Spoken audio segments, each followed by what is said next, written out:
మన ఆత్మీయ జీవితంలో జాగ్రత్త వహించవలసినవి. ప్రార్థన కష్టమైన విషయంగా మారినప్పుడు జాగ్రత్త వహించాలి. దేవుని వాక్యాన్ని చదవడంలో ఆనందించినప్పుడు జాగ్రత్త వహించాలి. చర్చి కార్యక్రమానికి హాజరు కావడం ఆశీర్వాదంగా కాకుండా భారంగా మారుతున్నప్పుడు జాగ్రత్త వహించాలి. పవిత్రమైన జీవితాన్ని గడపడం తీవ్రవాదంలా కనిపిస్తున్నప్పుడు జాగ్రత్త వహించాలి.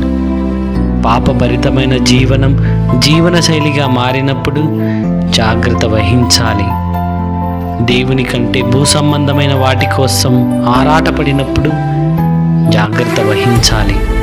ఫేస్బుక్, వాట్సాప్, ట్విట్టర్ మరియు ఇంటర్నెట్లో ఎక్కువ సమయం గడిపినప్పుడు జాగ్రత్త వహించాలి. ఒకరోజు ప్రభువైన యేసును చూడాలని హృదయం కోరుకోనప్పుడు జాగ్రత్త వహించాలి. ఇలాంటి హెచ్చరిక సందేశాలను విస్మరించినప్పుడు జాగ్రత్త వహించాలి. దేవుని బిడ్డలారా, వీటన్నిటి పట్ల మనం జాగ్రత్త వహించాలి. సాతాను విశ్రాంతి తీసుకోవడం లేదు. మనం కూడా అప్రమత్తంగా ఉండాలి. సిద్ధమవుదాం. తన కోసం ఎదురు చూస్తున్న వారిని తీసుకెళ్ళడానికి యేసుక్రీస్తు త్వరలో వస్తున్నాడు.